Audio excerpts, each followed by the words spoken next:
Hi Lee, thank you for joining me on the podcast. How are you doing? Very good, thanks. Delighted that you've invited us on. Thank you. It's an honour to have you on. So I just want to go back to the early days, really. What was life like for you growing up in Newcastle, and when did you start playing football?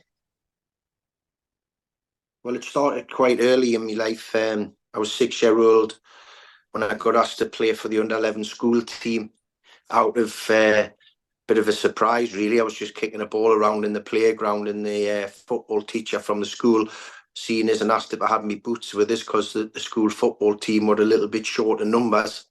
I only lived about 1 minute from the school. I didn't have my boots, but I could easily get to them and get back. And it went from there. And when I had a couple of sub appearances, then I used to get picked all the time. And then from there, I got invited to play for the famous Wallsend Boys Club. So it progressed quickly from there, really.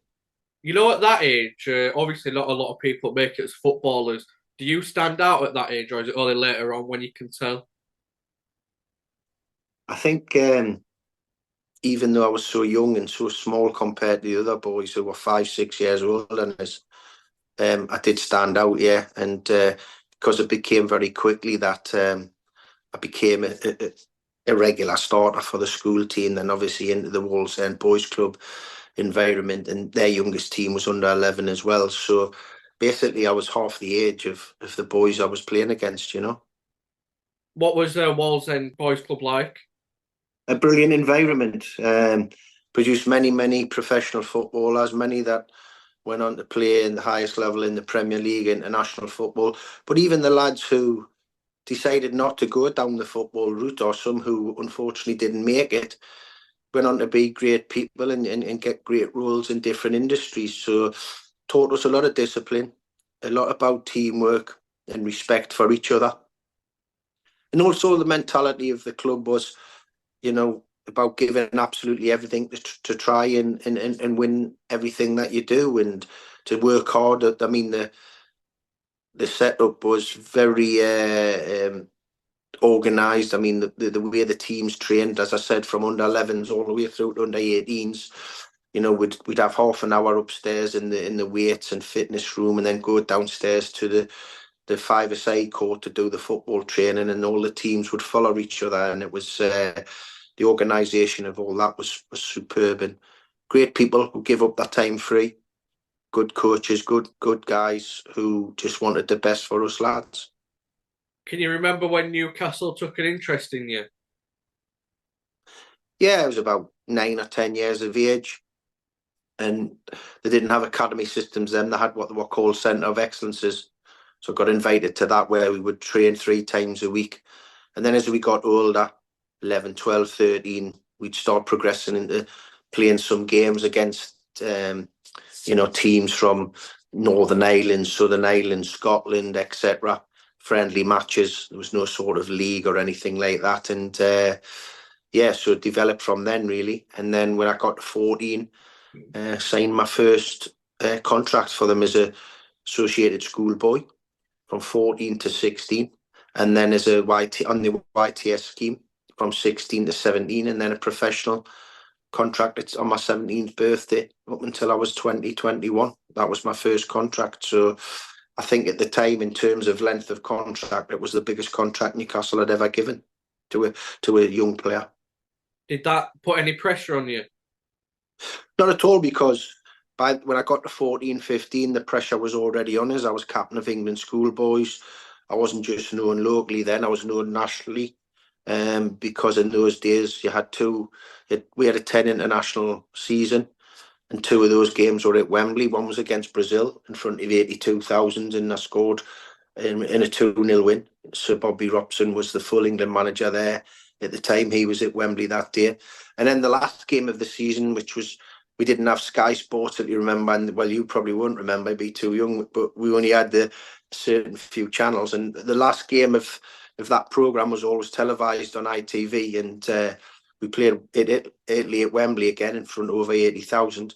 We won 4-1, and I scored a hat-trick in the game, and obviously it was on national television. So it became the pressure was on, really, in terms of people knowing about this from an early age. So really, it's something that I've learned to live with since I was 13, 14. When you're doing achieving all these things at a young age, how do you keep your feet on the ground? Difficult, but I had great friends. I had great people. When I got back to school, it was just the norm. Continued to play for the school team when I could. Obviously, that got a bit restricted leading up to international matches.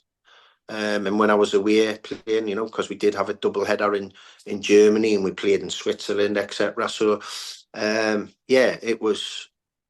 But as I said, I had great mates at school, great football teacher at school, at both my schools, primary school and senior. And yeah, it wasn't difficult. If I stepped out of line, if I got a little bit cocky, I just got to kick up the backside. So that wasn't very often, but as you can imagine, as a 14, 15-year-old boy having this type of thing hanging over you can take you both ways. You can get a bit too over the top with it, or you can become a bit daunted by it. So it's trying to keep that middle ground. Have you seen that with players where they're like very good at a young age, but the pressure and everything gets to them, and they kind of crumble away? Of course, I've grew up with lads who, talent-wise, could play Premier League football, and for whatever reason, they fell by the wayside. If it takes a lot of dedication to become a top-level footballer. You have to give up on a lot of things that your friends, can enjoy. You've got to, look after yourself. And yeah, as I said, I've played alongside lads who, in terms of ability, were more than good enough to play top level football, but for whatever reason, maybe it's an injury, or maybe it's, like you said, a setback, and they haven't been able to recover from it. The lifestyle, etc. So there's lots of things in your way to. Or was then as well. I think there's even more now, but lots of things in your way to stop you becoming a top player if you don't follow the right, the right path. What was it like getting put into the Newcastle first team then? Yeah, so 17-year-old when I made my debut. Always be grateful to the late Jim Smith, the Bald Eagle as he was known, and a tough manager, but I'll never, always be indebted to him, giving me the opportunity to basically live the dream, play for the club I supported, and he allowed me to do that. Away at Bristol City, came on as a sub in September. So 1989 and 1990, I think, or sorry, was it? And then full debut week later against West Brom at St James's Park. So yeah, special occasion. Did you know you were going to start that game at St James's Park? Yeah, I had in England, but the manager never used to name the team till the morning of the game. There was one or two issues with senior midfield players, so it was a great opportunity and great faith by the manager, really. As a youngster, before you got into the first team, is it true you used to train with the first team every so often?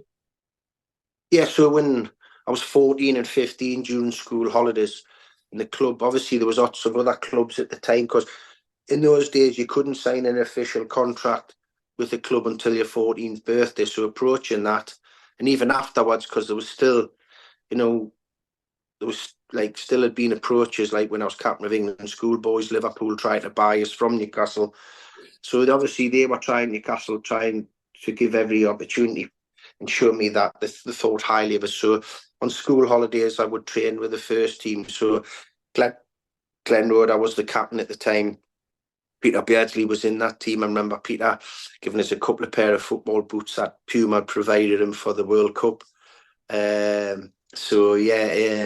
In Mexico, these were one-offs, so that was unbelievable, because Peter was a hero of mine, and Gaza was around the team at the time. So yeah, in the holidays I would join in the training sessions with the first team at the age of 14 and 15. Yeah. Did that help you gradually ease into the first team then? But it told us about the ferocity of it and how intense it was. and how tough it was to go from schoolboy football to men's football, because they never held back on me. So if they needed to tackle us, they would tackle us hard, you know. So that was a great upbringing, and it was a great eye opener of what was required. Because the jump, obviously, from schoolboy football to men's is huge in terms of the physicality, the speed of the game, the intensity, and obviously the importance of winning. You know, in schoolboy football and development football, it's about developing the players and making them improve. But when you get to first team level, you still want to try and do that, of course. But the be all and end all is winning games, because you've got a fan base that demand that. So you mentioned you made your debut in 1990. What was that first season like for you?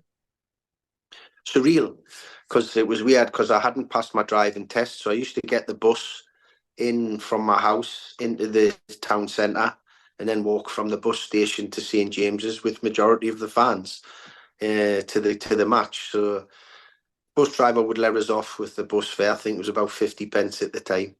And he used to let us off with that. So I won't name his name, because I don't want him getting in trouble off his bosses for not taking a fare off somebody. But yeah, so yeah, it was the same route every Saturday. You know, going to from my house in Wallsend and take the bus to Haymarket bus station in the city centre, and then walk up from there to St James's with the fans who were either going to be praising us or having a go at us a couple hours later. Did you have to walk back with him then if you'd got beat? No, on the way back, I would either get a lift off one of the lads, or the club would maybe get us in a taxi. So that was all right. So you grew up a Newcastle fan, so did that help being a Geordie, knowing the expectations and stuff?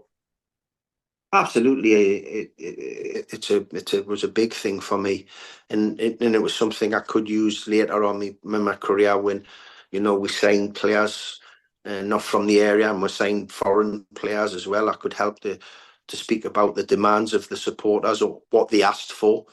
You know, all Newcastle fans want to see is whoever is lucky enough to wear that black and white shirt and have that badge on their chest, is that you give your absolute maximum. Win, lose or draw, you run through the proverbial brick wall to try and get results. You acknowledge the hard work and the dedication of the fans, and if you do that, you know, they'll stick by you. So that was something I used to portray to the new players that would come in.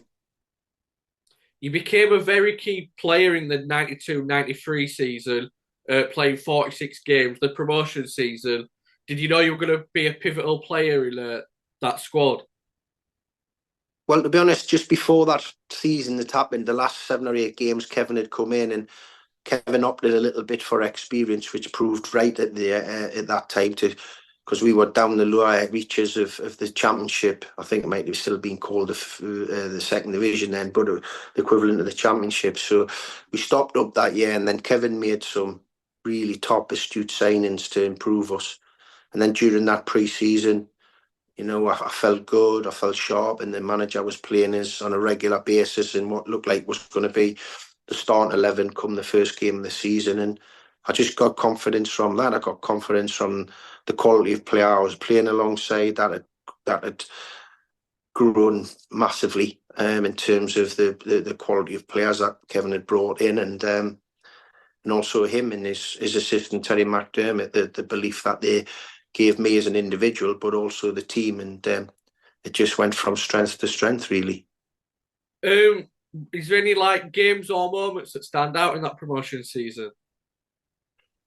Well, obviously we won the first 11 games on the bounce, so we had 33 points very, very quickly. So I think that type of thing shows it puts down a marker of where you want to be. I mean, the one that does stand out is the last game of the season. We'd already won the championship, and we were entertaining a Leicester team who were in the playoffs, but still could move up the place, so would dictate who they would play in the semi-final. And they were a good team, Leicester. And we just blew them away 7-1. We were 6-0 up at half-time. And remember, at half-time, it was live on television. Our chairman, Sir John Hall, probably after a few glasses of champagne, because it was a big celebratory day. You know, he then stipulated that this club was going to go into the Premier League and challenge for the Premier League title and get into Europe. After that season, you finished third in the Premier League. You got beat in your first two games against Spurs and Coventry. Did it feel a big step up?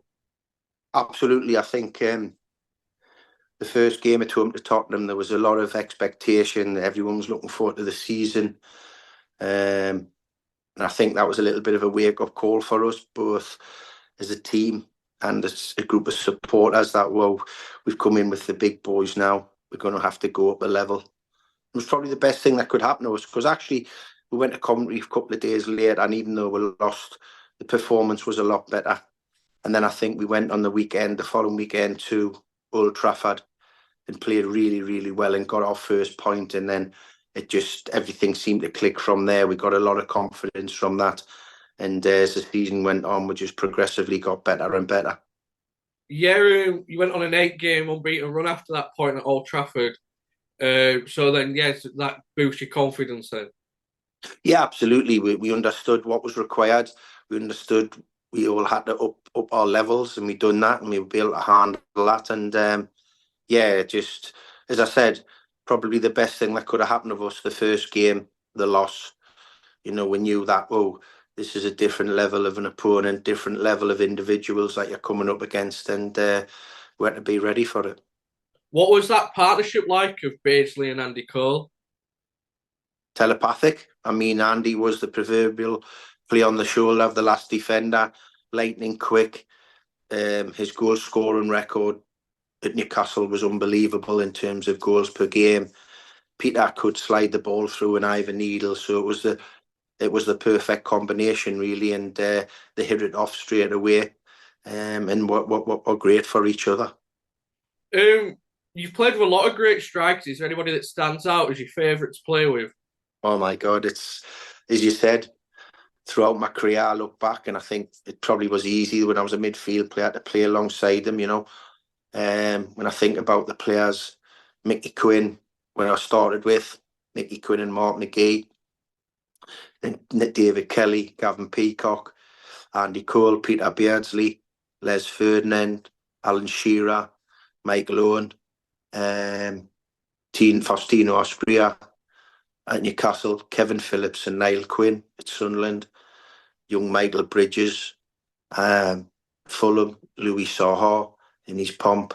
So yeah, some magical strikers. So difficult to push. Obviously, two that stand out is obviously Alan for being the Premier League record scorer, and Andy for his goals per game ratio.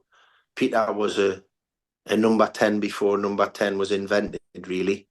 He was the Geordie Messi. So Peter created that role before it was created by these tactical geniuses, as they're so called.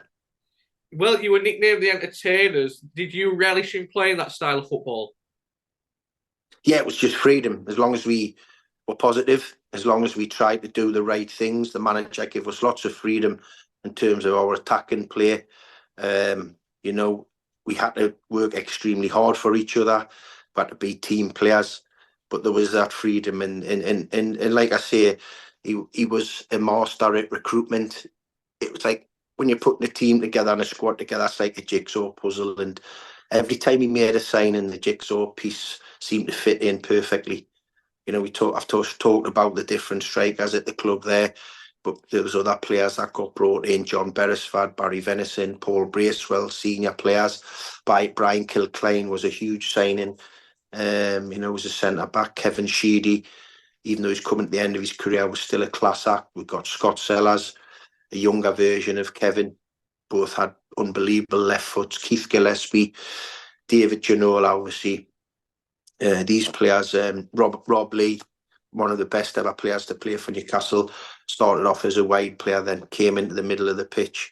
And all these type of players that were brought to the club, David Batty, all of them that just enhanced the team. And the manager had this unbelievable knack of just getting everything right. Philippe Albert, I mean, I probably forgot lots of players, and because the quality was that high. Every time he made a signing, the standard of the group went up. Well, you mentioned his recruitment was good, but like I said before, you finished third in that first season. Sometimes you see teams go up and do well, obviously not that well, but they do like challenge for Europe and stuff, and then they drop off the following season. Was that a worry for you at the time? No, because the manager had unbelievable expectations, the chairman had unbelievable expectations, the players that were being brought into the building had that as well. There was a belief. I think during Kevin's reign in the Premier League, I think we finished once in sixth, which, as you say, probably a lot of teams would take that. We were extremely disappointed by that season. So, yeah, we wanted to keep competing. We wanted to keep becoming better. We wanted to challenge. And that's what we're continually done, as I said, with the exception of that, probably one season. Yeah, well, you finished sixth the next season, and then in the 95-96 season was when you finished second. You were 12 points clear in January with 15 games to go. What were you thinking at the time? Did you think you could get caught? I mean, it's the old cliche. We weren't thinking that way. We're just looking towards the next game, the next game. But as those games fastly approached, as you said, that 12-point lead was starting to get chopped away at Man United. It was funny because we would either play on a Saturday and Man U on a Sunday or vice versa, so we could watch each other play. And Man U with Cantona up front and Schmeichel being in unbelievable form at the back in goal, would just always get the results, and that 12-point gap was beginning to be eroded away. And then obviously we had that little spell towards the end where we had a couple of defeats and we didn't take maximum points, and going into the last game, Man United took over us, and they played at Middlesbrough and we were at home, but unfortunately they got the win in the last game to condemn us to being in second place, which was, you still think about it now. There's so few players because there's been lots of teams who've dominated the Premier League, Man United, your Arsenals, your Chelsea's, now your Man Cities, and you've had like a Leicester or a Blackburn nick in there and do it, and Liverpool as well. So there's not a lot of players who can say they've got Premier League winners medals, and we had an unbelievable opportunity to do that and enjoying an elite group of players, but it wasn't to be. So it's still a tough one to take. Yeah, did it still like not get to you, but do you still think about it then? Yeah, because that group of players is still held in such high esteem by the supporters and the club. So not many teams who haven't won a trophy are held like that. So it is still frustrating when people talk about it and they want to know answers, really. And if you ask all the players, there'll probably be a different answer to something. My take is that we didn't have enough experienced players in our group who done it in comparison to Man United. And when it come to, as Sir Alex Ferguson famously said, it squeaky bum time, the Man United group, had that in abundance. What did you think to Batty coming in and taking his spot in the team? A class player, a class guy. I got on really well with him. Top quality player. Different to me in terms of that position. David seen it as more of a defensive role and just keeping the game ticking over, where I'd still had an attacking mindset to it. And we brought different attributes to the team. I was playing well, the team were playing well. I was disappointed that I got taken out of the team. I didn't start any of the last, I think, 8 games. And that was a disappointment. But, people always say, if I talk about, like, I felt I didn't deserve to come out, and just because David come in that I was being derogatory about David, I certainly wasn't, because he's a class act. He was a class footballer in a different way to me, but an even better guy. I got on really well with him off the pitch as well. Was there a moment you knew that the title had gone? No, I still kept fighting until the last game, but you knew it was an uphill task because Man U were a class act, the players that they had, and the manager that they had. So, yeah, we had to just keep fighting. Obviously, it got tougher when, they came and took over top spot with 1 game to go. So, you're up against it, because it's not just about your result then. You're waiting for Middlesbrough to try and get a result as well to help you, and it wasn't to be. Something famous happened that season with Keegan's rant at Alex Ferguson. What did you and the players think at that time when it happened? Nothing. I don't believe it was the main games getting to Kevin. That's what Kevin was about. Kevin was a heart on his sleeve manager. You could easily tell what mood Kevin was in, whether he was happy, whether he was sad, whether he was angry. He's a very emotional guy, and he made a bit of a joke about it afterwards, after he'd done the press conference after the Leeds game, because we stayed together because we had a game in hand which we had to go to Forest, so we travelled on to Nottingham from Leeds, and you know. Kevin made a bit of a joke of it. He was laughing his head off about it, really. So I know that from people who were outside of the camp, they seen it as Fergie's main games had got the better of Kevin. But we just knew it was just what Kevin was about, really. Do you think mind games do come, not with that situation, but do you think mind games do come into it with football? Not at all. I think press and supporters make a lot more of it. No, I don't think.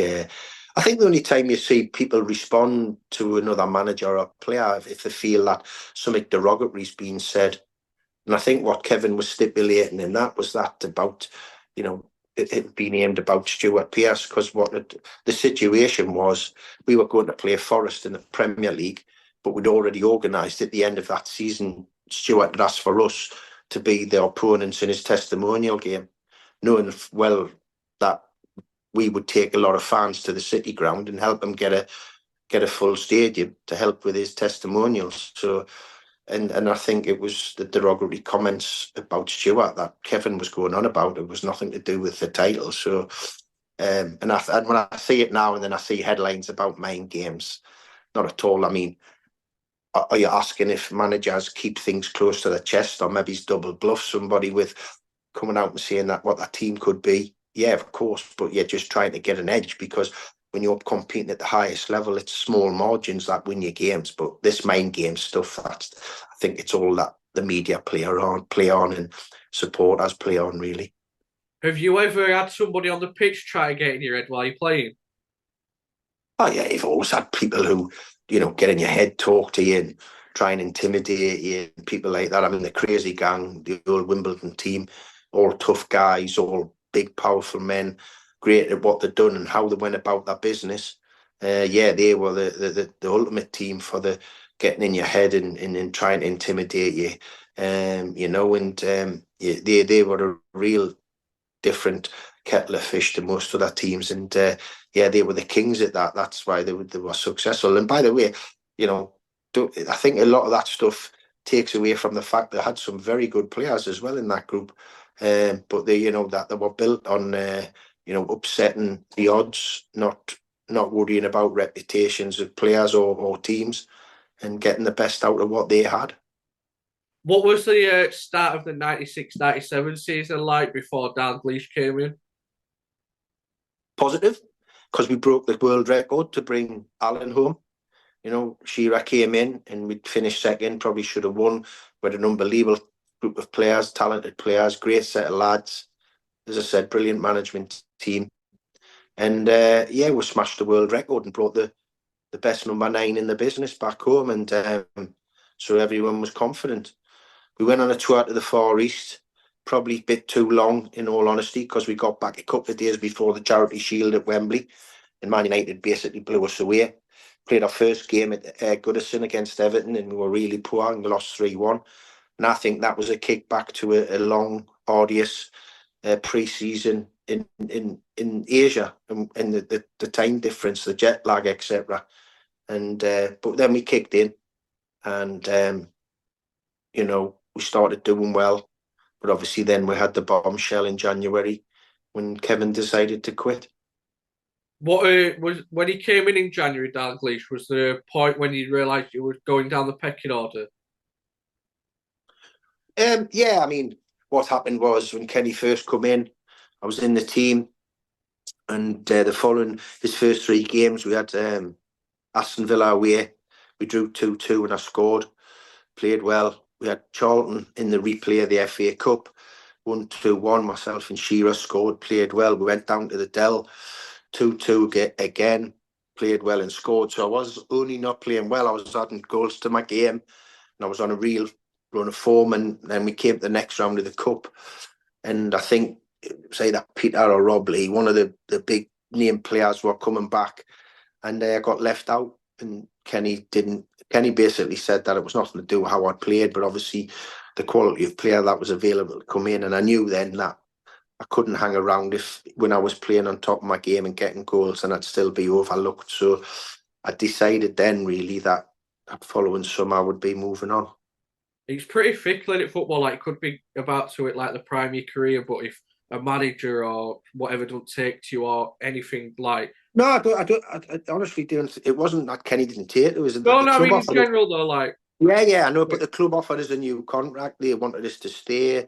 You know, as I said, it's all about squads, and that didn't happen. You know, So what are your standout memories or favourite stories from your first 7 years there? making my debut will always be the top one because I lived a dream, as I said. Um, Promotion season, going to the big grounds and winning. You know, Highbury against a great Arsenal team, Old Trafford, Anfield. Yeah, I mean, just the exciting brand of football we played, with a great set of lads. Aside from Sunderland, did you get a lot of stick from Newcastle fans and family and stuff? I got more stick from my family than I probably did Newcastle fans because I used to go back and watch. I used to go back and watch Newcastle whenever I could. I still lived in the same house. I lived in the city, Newcastle, and no, it was friendly banter. I think they were a bit bemused that I'd done the move because I was a local lad in black and white, but I had to make a move that was good for me and good for my family. My oldest child, Jack, he had just not long been born. He was a couple of years old. We didn't want to, with the clubs that I'd spoke to around the UK and Celtic and Rangers, I didn't want to make that decision where I was uprooting him. So, and obviously when I met Peter Reid through my old pal Paul Bracewell, who was the assistant, he convinced us to give it a go at Sunderland, and I had 2 tremendous years there in terms of football. Well, you reached playoff final in the first season.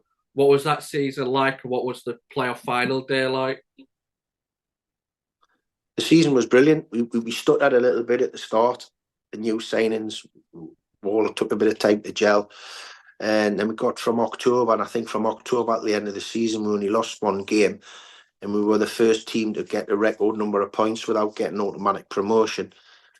Then the day at Wembley, the build-up is superb, but Wembley's not a place for losers. It's the worst place to lose a game, and never felt so low. The 2 lowest points in my career are both playoff finals, is losing with Sunderland in a game as a player and losing with Huddersfield as a manager. And certainly Wembley is certainly not a place to be a loser. And that was awful. But what we decided and the game plan when we come back that pre-season, Kevin Ball, our captain, and myself and other senior players and our manager and his staff, meant that we had to use that as a fuel at playoff final defeat. Not talk about it anymore, but use it as a fuel that we didn't want to be a part of that. We wanted automatic, and as I said, we absolutely blew the division away and became champions. It is a hard league to get out of. So, what was it like finishing on 105 points and running away with the league? No, we had a first-class team. We had and a manager who very similar to Kevin in terms of gets the best out of his players, lets them play with a lot of freedom, but in the framework of the team. And we had top players. We had a great bunch of lads again. I don't know if I've been very lucky, but most of the teams I've been involved in my playing days, a tremendous group of lads and good players to boot. So we were real good. Like the combination of Niall Quinn and Kevin Phillips, like the combination of Beardsley and Cole that we mentioned was perfect. People get this impression Niall's just big 6 foot plus guy who just wants it to his head. anything but. He's an unbelievably technically gifted footballer, great first touch, great awareness. Yeah, of course, very good in the air, but could play. And obviously, Kevin came in and hit the ground running and turned into a Sunderland legend. And so yeah, that was. And we had a young Michael Bridges who went on to have a brilliant career. Would have been even better if not for serious injuries. And Michael was our backup striker. So, but a terrific group of players. Is there any games or memories that stick out in your 2 years at Sunderland? My home debut at the Stadium of Light, we beat Manchester City 3-1. Over 40,000 there, the stadium, brand new, state of the art, fantastic arena. Atmosphere was electric. And obviously the games at Bury, I think we got the result to get promoted.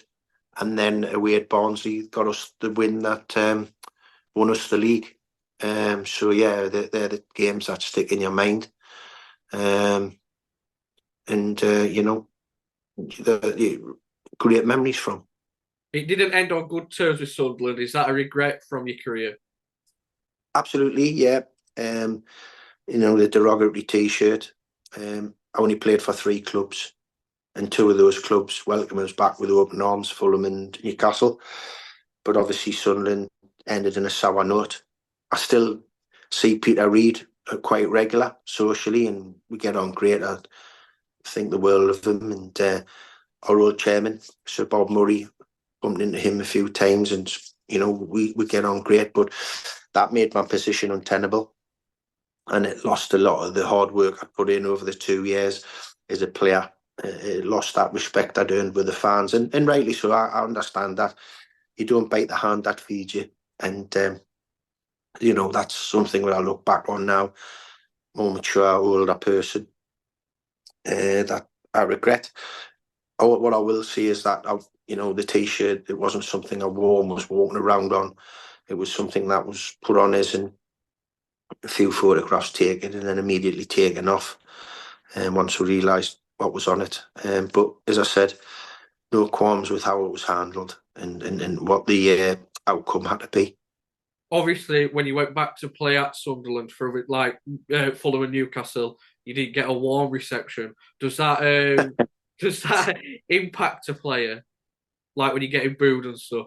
Yeah, I mean, especially when I went back the second time I joined Newcastle, and the whole ground was then having their turn to sing and say derogatory things about myself, which I had to take on the chin. I mean, it was funny. Our fitness coach at the time, Paul Winsper in Newcastle, purposely set up the warm up right next to the main Sunderland area at the Stadium of Light, knowing and him and the rest of the lads just laughing their head off at the stick I was getting. So, yeah, that was, but something I had to just get on with. It was, I think, when you play for Newcastle against Sunderland, you get sticking anyway. But my story had that little bit of element of danger with it as well. When you left Sunderland, you went to Fulham. What was it like leaving the North and going and signing and living in London and playing there? Well, this was something quite unique because whenever I'd played in London for either Newcastle or Sunderland, I found the place daunting. I found it huge. Not the stadiums we played at, I enjoyed that, but I'd always like to go for a walk in the morning of a game after breakfast or whatever, and I'd walk around and think, wow, this place is huge compared to where I'm from in the northeast. I don't think I'd ever be able to live down there. So when I signed for Fulham, we made that move and then ended up having 6, 7 years down there, living there, and loved it. Absolutely loved it. Still love going back to the cottage to watch games. My daughter lives in that area now, and yeah, it couldn't have been welcomed more. The fans, the club, absolutely fantastic. Everyone knows my love for Newcastle, but certainly the people at Fulham and the club Fulham run that very, very close. No one's ever going to beat my love for Newcastle, but that runs it close and a real special time. Do you think you played some of your best football at Fulham? Yeah, I was enjoying my time. I had a great rapport with the supporters, became captain of the club in a tremendous era for the club, going, doing that final hurdle to get to the Premier League, and then obviously getting into Europe under Jean Tigana. And yeah, so I really enjoyed it. As I said, I love going back. Whenever I get an invite to go back, I love going back to the cottage to watch any kind of game. And it was tough last year because I went there to watch the Carabao Cup semi-final when my son was playing for Liverpool at the cottage. So I had my heartstrings were getting pulled all over. Obviously, I have to go with my boy when it's that type of scenario. So yeah, that was a tough evening. What about when it was Liverpool v Newcastle and your son was in the squad? Yeah, that was the same. That was awful. I couldn't wait for that game to get finished, to be honest. I had so much tension in my body watching the match. You want your boy to do well, to win, and then you're thinking, well, you want Newcastle to win. So yeah, that wasn't comfortable at all, I've got to admit. How's he doing at Leipzig? Salzburg, Red Bull Salzburg with Salzburg, Pep sorry. Yeah. Linders. Yeah. Loving it. Great environment. One of the best clubs in the world at developing young players. Obviously, the Red Bull organisation is huge. They leave no stone unturned. He's playing in the Champions League. The one thing that they do is that they like to have young players. I think they've got the youngest average age squad in the Champions League. I think when they played Brest, the average age of the starting 11 was 20.9. So that tells you how young the team is. He's got a brilliant manager there, Pep Linders, who was Jurgen's assistant. Vitor Moraes, who was the first team development coach there, who Bobby was working closely with. So Andreas, the fitness coach. So he's got great people he's working with. Beautiful city, fantastic organisation. And one would believe that's just going to help Bobby develop. And it was a great move for him. Yeah, brilliant. Yeah. So you went back to Newcastle after Fulham. Is there any moments or memories that stick out at Fulham? Well, obviously, when we won promotion to the Premier League, which was at Huddersfield away, not knowing the fact that I'd one day become manager there. And the way win at Old Trafford, when I captained the team and scored in a 3-1 victory, which was no fluke, the year Man United won the title. One was another tough one when I scored the winner against Newcastle down in London. But we needed the points. It was when Chris took over on an interim basis, Chris Coleman. He had 5 games and we were, floundering around the relegation zone and we needed to get some wins. And I think Chris won 3 and drew 1 of his 5 games, which helped us stay in the league and get him the job permanently. So those type of times. My last game, we beat Norwich 6-0 at the cottage to condemn Norwich to relegation. Knowing I knew then it was probably my last game, my contract was up. The club wanted to go in a different direction. So those type of things. Playing in Europe for them, twice in Croatia, in Munich, 1860 Munich. So that they were happy days. Yeah, lots of good memories. Yeah, good. So you go back to Newcastle and finish your career there. Was that nice to just finish back where you started? That was a dream come true. I didn't expect that. And when it happened, I'm assigned more as a player coach and would be involved emergency rise. I was 33, nearly 34. So, but I was called upon. There was a bit of an injury crisis. Results weren't going well. And when I got my foot in the door of the team, I stayed there. And I didn't know it at the time, but on New Year's Day, to rescue a point in a tying tees derby against Middlesbrough in injury time. My last ever goal was at St James's. It was at the Leazes End, not the Gallagher. And so to start and finish at the club that you love made it quite a special moment for me, yeah. It was about 10 years after you left that you joined. Was the club in a different position? Did it feel different when you went back? Yeah, it was different. I think they were trying to recreate the Keegan era, recreate the Bobby Robson era. There was a different football in the world was changing as well. The personalities in the game, the dressing rooms are different in terms of mentality. So yeah, it was different, and you do notice that. But you have to go with the times, and so then you just go and progress, and you try and change with the way the world was changing as well. So there's a clip on YouTube actually from the mid 90s of you coaching under 12s team. Did you always want to go into management, even at that age? Yeah, well, I took my first coaching badge when I was 18, so I knew I wanted to become a coach. But I didn't want to become a coach. I wanted to become a manager. I wanted to be the man who made the big decisions. But I knew I had to get up on the coaching ladder and get my badges. So yeah, I started really early. At Wallsend Boys Club. I really enjoyed that on a weekend, coaching them through the week, and then on Sunday having games. So yeah, enjoyed that. Then you went on to be assistant to Glenn Roder at Norwich. What was that experience like? Great, Glenn, unbelievable person, someone I respected.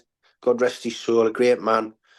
After I'd been his first team coach when he was Newcastle manager, and then I got the opportunity to go next level to assistant him at Norwich. Superb club, superb part of the world to live in, and I thoroughly enjoyed it. Then I got the offer to become the main man, the man making the decisions at Huddersfield, and wanted to take that opportunity. You had a good time at Huddersfield in terms of success.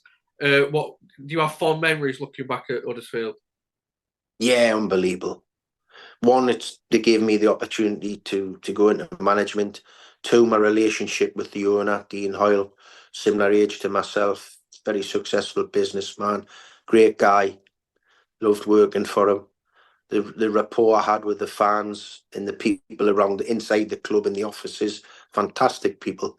Whenever I go back there, there's still a lot of them there, and really down to earth Yorkshire people who love that club.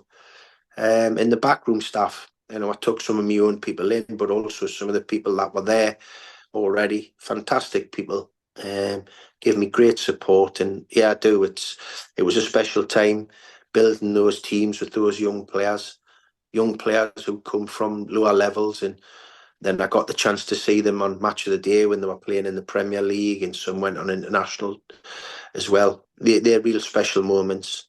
We just missed out. Obviously, we had a playoff semi-final and then a playoff final, and we missed out on what would have been, the perfect ending really to get promoted.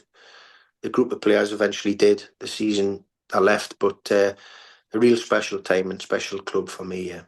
Do you think you left it on the sacking was harsh? I think when you see if people are dealing in stats and what you want to talk about it, I think when you look at it that way, yes. But in hindsight, the owner was proved right. The new man came in and got the team over the line, even though it was third with the game in hand when I left. So yeah, I mean, and I just wish I could have, got that bit of success that we all strived for and craved for, and could have kicked on to the next level with the group of players, and obviously with some strong additions, because I had the backing of the owner in terms of, the transfer window. We had a process, we had an idea what we wanted to do with each transfer window. When we first went in, we wanted to bring in young, hungry players who would be good enough to entertain on the pitch, but would also add value off the pitch to if we ever needed to reinvest and keeps in moving the club forward. So yeah, we had a structure, and it was working well. What about when you went and managed Birmingham? How did that come about? So yeah, obviously Chris Hughton left. They'd been in the playoffs, and Chris was one of the guys who recommended myself. I got the job. Birmingham, huge football club, huge, should be in the Premier League. Got a Premier League fan base. They've been dealt a really tough hand over the last 10, 15, 20 years, with not so great ownership groups. And obviously the main was part of the Carson Young one.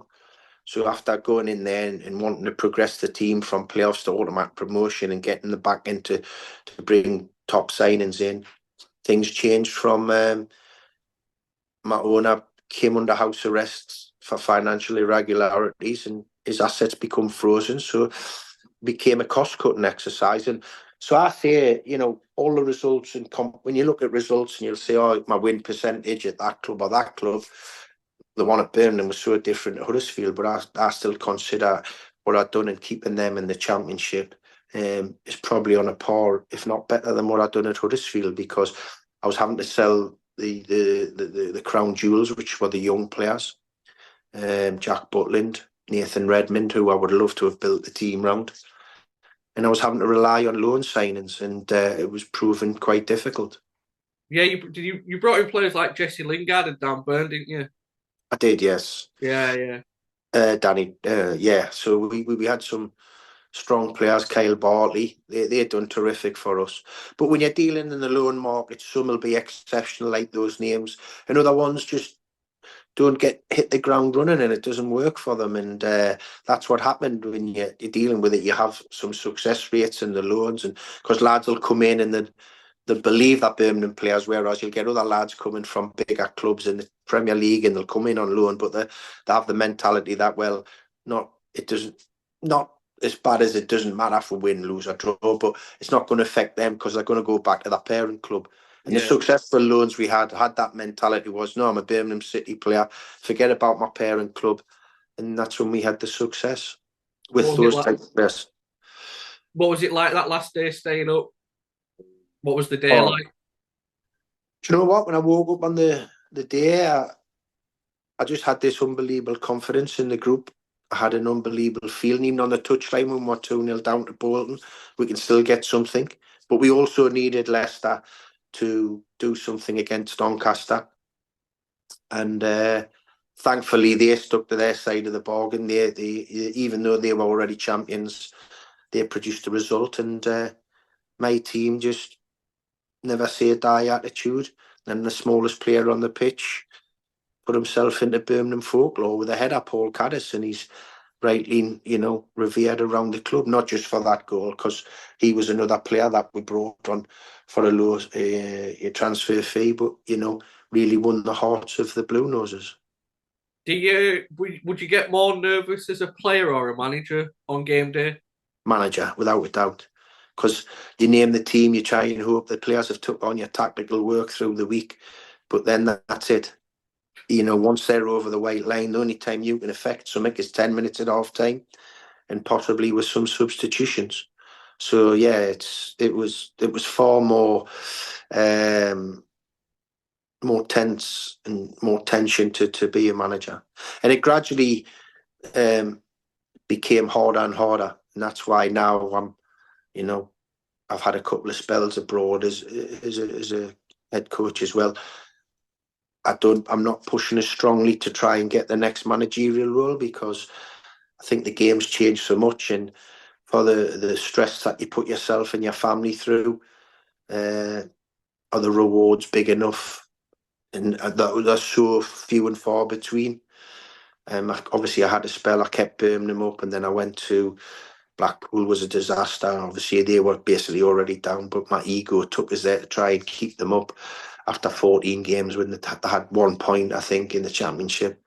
Then I went to Kilmarnock and kept them up, and then built a new team. I went to Bury, kept them up, and then obviously the financial situation there. And then you get pigeonholed a little bit, where you can just, someone wants to get you in because you've went in late in the season and kept them up, and the stress and tension of relegation battles is awful, because as I said, I take a really strong interest in the people behind the scenes of these football clubs. And what you find at these clubs, in the offices and that, the fans of the club, they love the club. They work extremely hard, whichever position, in the club shop, in the ticket offices, in the admin offices, etc., in the finance departments. And they're such super people, and they care about the club. If there's a relegation, they're usually the people who lose their jobs first. And I used to take that really personally, and that would be the thing. And became a lot of tension around that. And so I've got to say, now I've been out of the game a few years, just going back to being a supporter for Newcastle, and obviously supporting my son. I miss the adrenaline rush, but I don't miss the tension and the other type of stuff that comes with it. When things aren't going so well. So when I watch things happening now, and we see managers lose a few games, and at every level, it didn't used to happen down lower leagues because they used to give the managers a bit more time. But even now, because of social media and the way fans turn quickly on that, Even managers at that level are under severe pressure after 5, 6, 7 games in the job. Yeah, I'm going to say it's a hard job now to keep in it for more than a season, really. Like the Birmingham manager, he had him in the playoffs, did he? Got sacked, brought Rooney, and they went down, didn't they? So he just Yeah, never it's heard him. it's decisions that you get sometimes these decisions where I mean peak- that was one of the craziest situations ever. Like you said, you get rid of a manager who's got a team overperforming with the level of squad he had into the championship playoffs, as you said and rightly said. The championship's such a tough league. Then you bring in one of the most high-profile players, if not the highest profile player of his generation. Um, with and you wouldn't say a fantastic record before that, and it just went completely pear-shaped. So yeah, it's all about picking the right person, giving that person the opportunity to try and progress. So you mentioned like it is a hard job now, and it's a lot of pressure and stuff. So are you totally done with management, or if an opportunity came up? No, because I know football, it's crazy to say something because you never know. I love the game and I love watching it. I still watch all levels of football. So yeah, I'm enjoying what I'm doing at the minute, but you can never say that something might be there that comes out the blue. Um, there has been one or two jobs that I've thought are exciting and I've applied for, but probably never even had a reply, to be honest.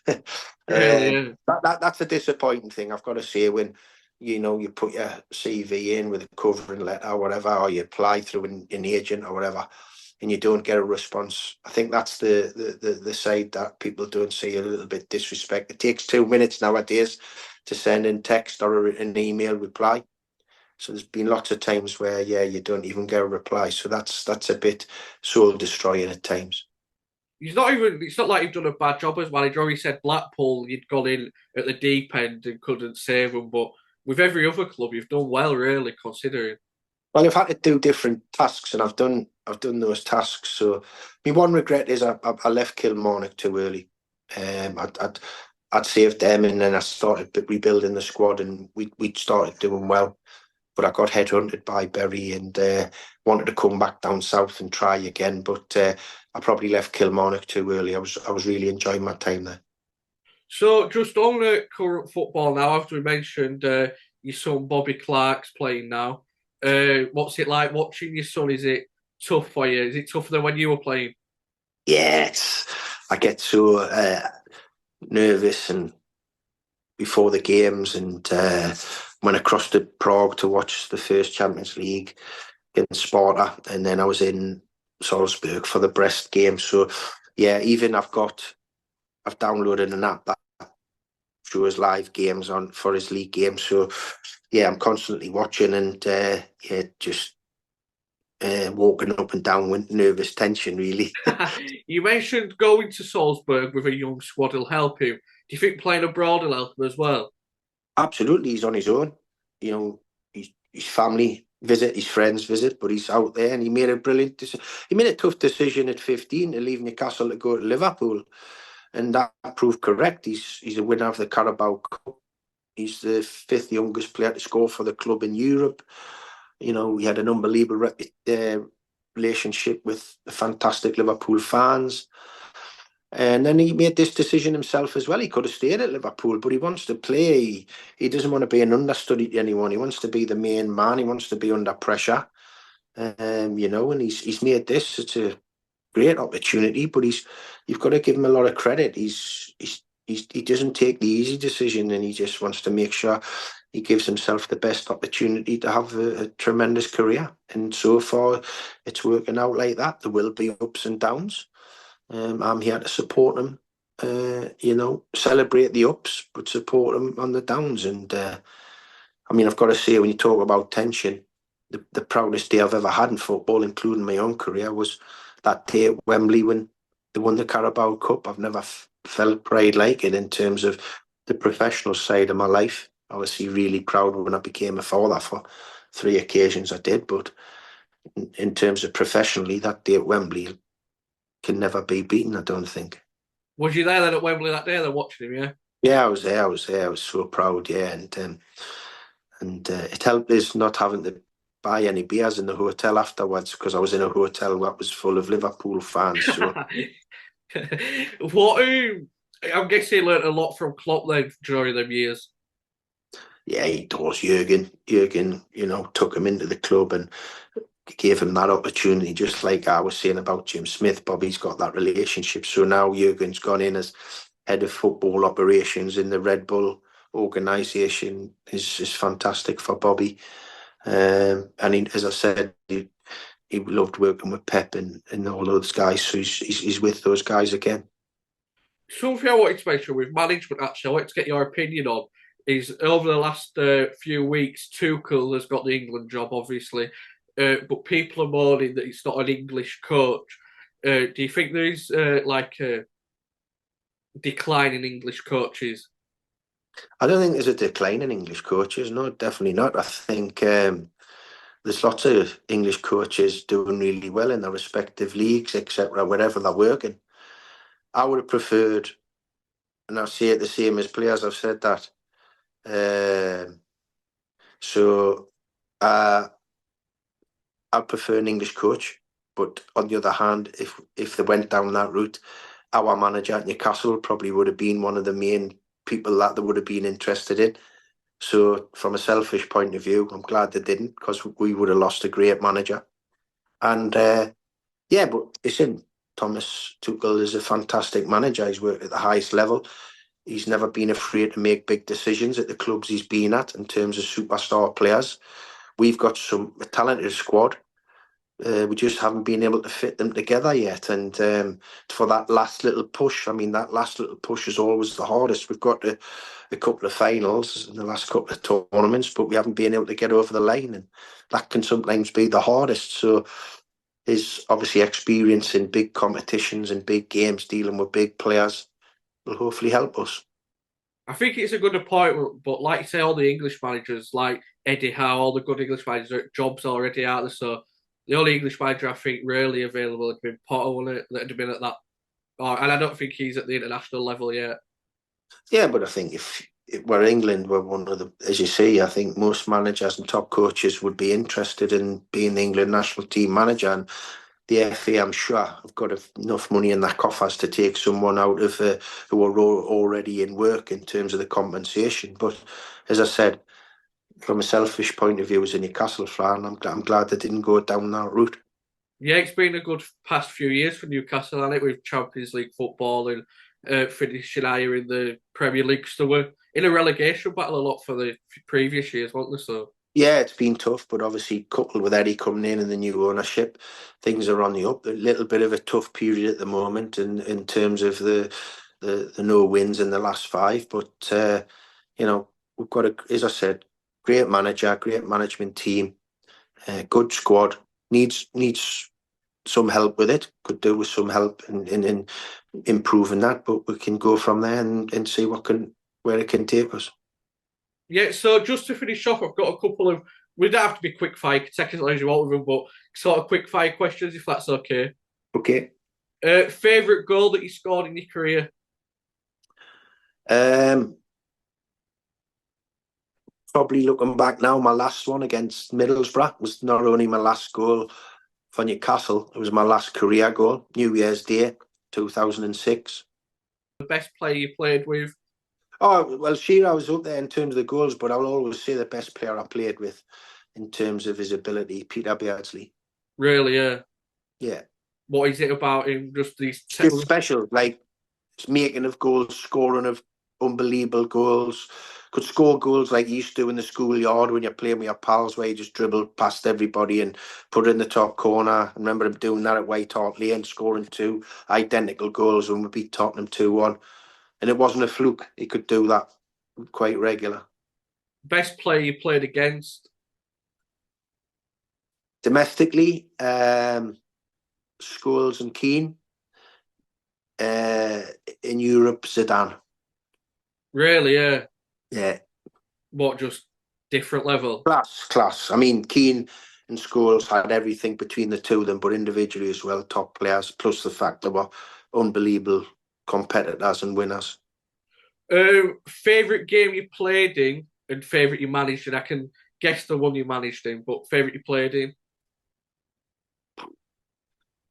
Um, wow, favorite game I played in. As I said, captain Fulham at Old Trafford the year they became champions, and scoring and winning that game as convincingly as we did will always take some beating. The game I managed, wow, obviously the day at Bolton would be a tough one to beat, I would always say, because of the circumstances. You played under a lot of great managers, but who was your favourite? Keegan, just Pips, Peter Reid, but Keegan, you always have to say. Loved Ozzy Ardiles. Great respect for all my managers. I was very lucky. Graham Souness, Kenny Dalglish, as I said, Jim Smith, Jean Tigana, Paul Bracewell, Chris Coleman, Glenn Roeder, God rest his soul. So yeah, but Kevin has to always be the king. Uh, Best player that you managed? Wow. Well, my favourite, I've got two, Jordan Rhodes. You're a brilliant player, one in the championship. But my favourite is probably a boy called Anthony Pilkington, who went on to play for Norwich in the Premier League. And I actually sold him with a dislocated ankle. He got a bad injury against Rochdale, but he was an unbelievable talent, and he's a great guy. And you know, could have went on to play even higher and higher. I think that injury restricted that. But yeah, I mean, I've had players. I've had a young Danny Drinkwater on loan, as I said, Dan Burn, Jesse Lingard was phenomenal for the short period. Yeah, these were all special players, you know. Favourite ground to play at? I imagine you'll say St James's, but is the one St you. James's is a home pitch, but Anfield or Old Trafford always had that aura. Like away games, you didn't think anything different of them, but when you played at Anfield and Old Trafford, it always had that aura. And because of my son having that link to Liverpool, I'll say Anfield. What's your least favourite where you'd get, well, stadium I like you got a bit of stick, but No, I mean, you have grounds where you go and you just can never seem to get a result. I mean, don't think the Emirates at Arsenal's been very kind to us in the past. Where's other grounds? Yeah, but not least favourite in terms of the facilities at the Emirates, just because you don't get positive results. yeah, that's what I mean. Like, yeah, playing the least favourite. Yeah, yeah. Yeah, that's Well, it. Emirates, yeah. Yeah. Well, thank you for joining me. It's been great to speak to you. Thank you very much and all the best. Thank you. See you in a bit. Cheers. Bye. Bye.